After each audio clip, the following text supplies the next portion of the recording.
About 2 years ago, Jeff Teague became the funniest guy in the basketball world when he, DJ Wells, and Bishop Behan released what seemed to be the most authentic and funniest podcast to grace this world, mimicking Cat, fuck this shit, Teague, beefing with T-Mac, shut up, why you always talking, pushing Ricky Rubio into the stands. Well defended, here come the Jazz.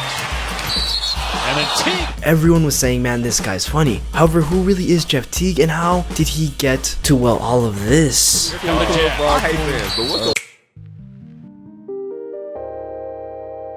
It's June 10, 1988 in Indianapolis, Indiana, where Sean and Carol Teague welcomed their third child, Jeffrey DeMarco Teague. Jeff was born into a basketball household as his father Sean was one great hooper who led Anderson High School to the 1979 state championship before playing a year at Missouri with future NBA players like Steve Stepanovich and John Sunvoid. Sean Teague would later transfer to Boston University to play with his older brother John, where they would play with Dedrick Irving, or the future father of Kyrie Irving. Oh, and the coach, a young Rick Pitino. Without a doubt, this basketball background had a massive impact on a young Jeff, who by the age of 5 would take a basketball everywhere he went. He'd grow up playing street ball, which prepared him for high school ball. As a freshman at Pike High School, Jeff started out like most on the freshman team, but that didn't last very long. By sophomore year, he was pulled up to varsity, joining a squad ranked second in the nation. He wasn't a star yet, but he was coming. By December of his sophomore year, Jeff cracked the starting lineup. However, his grades weren't that good. My junior year, Brad Stevenson changed my life. He put me on the right track because he wanted to recruit me. And he just kind of came out of nowhere and was like, man, come to Butler. Showed me my grades. And I had straight D's. And my pops was there, and I never brought a report card home.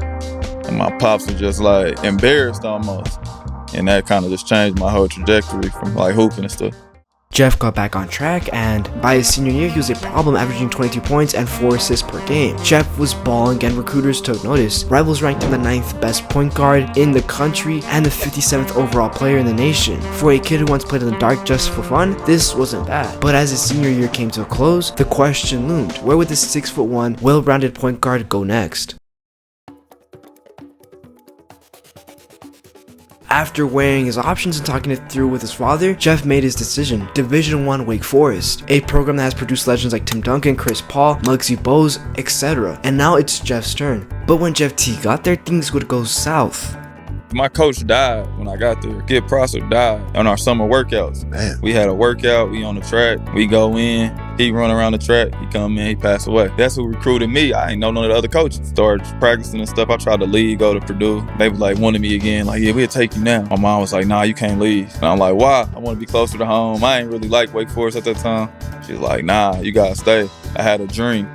I'm like, what you mean you had a dream? She's like, I had a dream you gonna make it to the NBA, you gotta stay. And so I stayed. Eventually, just working hard. They gave me a shot because we were sad. They was like, get a freshman a shot. In my first game against Vanderbilt, I had 15. Coach was like, who can score the ball? I'm like, shit, I can score. He like, fuck it, you starting tonight. I start, I get 15. From there on, Jeff went straight to balling, averaging 13.9 points a game as a freshman, winning awards like the Atlantic Coast Conference All-Freshman Team. But by his sophomore year in 2008, Jeff Teague wasn't a role player, averaging a team high of 21 points on 49% efficiency. Jeff had turned into a full-blown star. Before Wake Forest faced Indiana that December, IU head coach Tom Crean couldn't help but give his flowers to Jeff. Jeff Teague is playing as well as anybody I've witnessed to this point in the season. He can knock down threes, get to the rim, and still keep his teammates involved in a big way. By season's end, Jeff led Wake in every major category: 18.8 points, 3.5 assists, 1.9 steals per game, and a deadly 48.5% from 3. He would have statement games like dropping 30 on UNC. That gets to you too, Timmy. This is a new experience for Teague. Well, he is just finding the cracks. Jeff had a great year, and now the reality of playing in the NBA started to seem attainable. However, he wasn't going unless he was guaranteed to be a first-round pick. After some NBA workouts, GMs assured Jeff he'd go in the first round, and just like that, Jeff went to the NBA draft.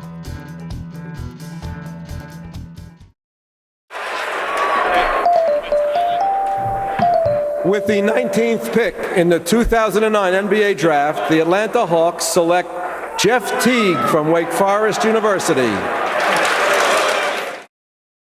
Atlanta, Georgia, home to 500,000 plus people, a place with loads to do, and where a 21-year-old Jeff Teague would jumpstart his NBA career, eager to take on whatever challenges he might face. However, from the jump, he wasn't going to get much of any playing time. Despite that, Jeff learned from fast-paced, physical, and well-structured NBA practices, right? Well, not quite. We ain't practiced. This is how messed up the Hawks was at that time. He was my workout guy.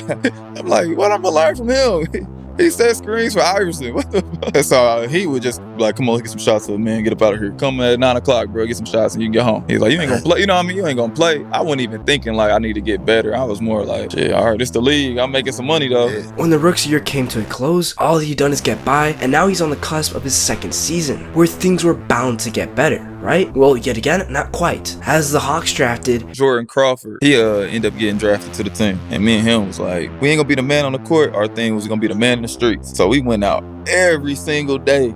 And when they pulled us in the office one day and was like, one of y'all gotta go.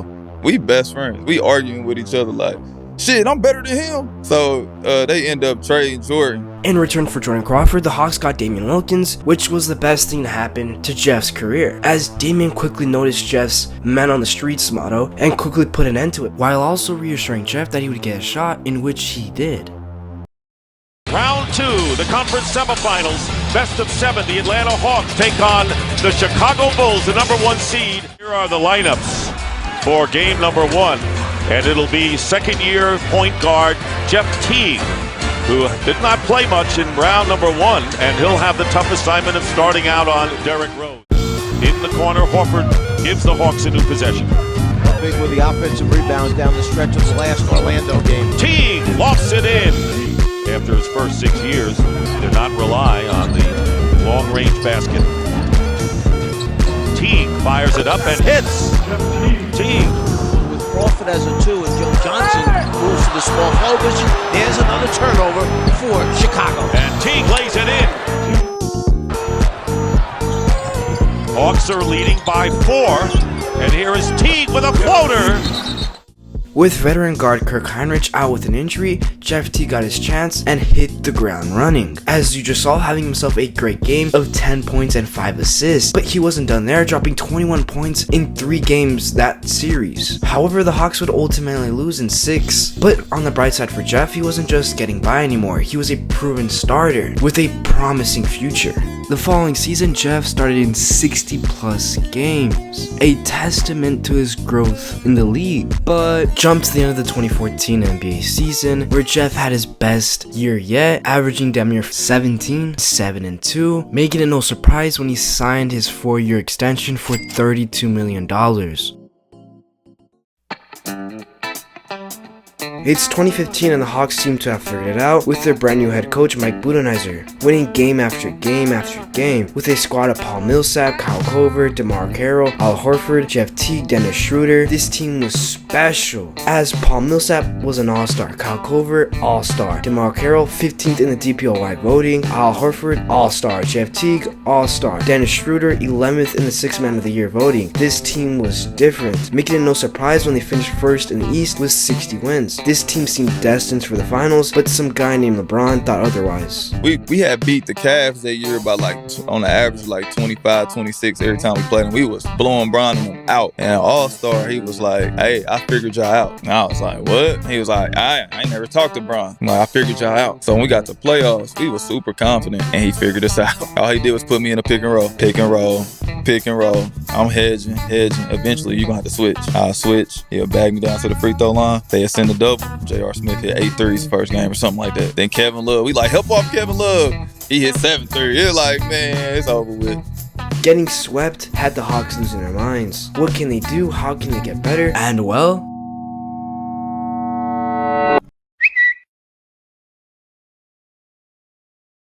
back to where it all began in Indiana. It was nostalgic to the max, being able to hoop at home and see family and friends, go to this old spot, etc. Hoops wise, Jeff had himself a great year, playing all 82 games, averaging 15, 7, and 1, pretty good numbers. But he wasn't able to match with key players like PG-13, being one of the major reasons why they finished as the 7th seed. And yet again, Jeff would get swept by LeBron in the playoffs. But with the season over, Jeff had a big decision to make. Would he stay in Indiana or go shopping? On one hand, Jeff had his funnest year in the NBA, but on the other hand, he can get paid. 3 years, $57 million, Jeff was getting paid the big bucks to help a squad of Cat, Jimmy, Andrew Wiggins, and others to get to the playoffs. From the jump, Coach Tibbs wanted 13-14 points a game while being able to get everyone involved in the offense, which Jeff delivered in 70 games, averaging 14 points and 7 assists. When paired with the rest of the team, they were good enough for the A seed. But hey, don't get it twisted, they barely made it, and I mean barely. In fact, it all came down to this. Teague. Towns puts it on the deck. Who wants the shot? Wiggins. Teague's gonna have to get it up. Gets it up and drills it.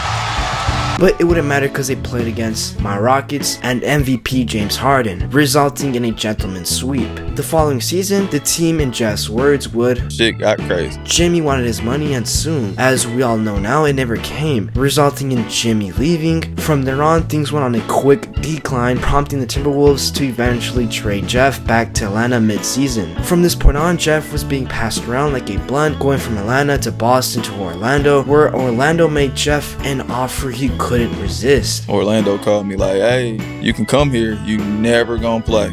We trying to be as bad as ever. Like, we gonna play all these young guys, you never gonna play. He's like, I can waive you, we can pay you twice. You get waived, we still have to pay you, but you can go to a different team and try to win. And I was like, I appreciate that. So that's when I went to Milwaukee. Milwaukee, known for beer, custard, the Bucks, and according to Jeff, Nothing. being in cold Milwaukee was nothing but business. Sure, it was boring, but with no distractions, and being on a star-studded squad of Giannis, Drew Holiday, Chris Middleton, Bobby Portis, etc., it sure didn't hurt. And that'll do it. It's over.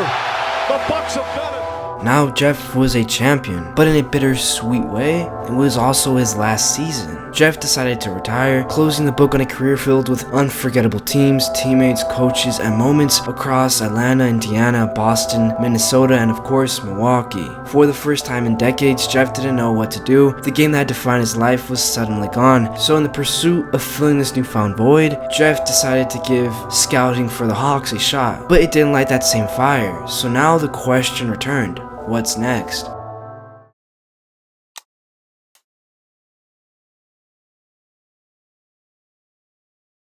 That's an Opinion podcast, and this is Good Stories. The meaning behind That's an Opinion is simply everybody has an opinion. Most of them are wrong, but we are entitled to say what we want to say, be heard. However, especially with today's media, people have a lot of hot takes.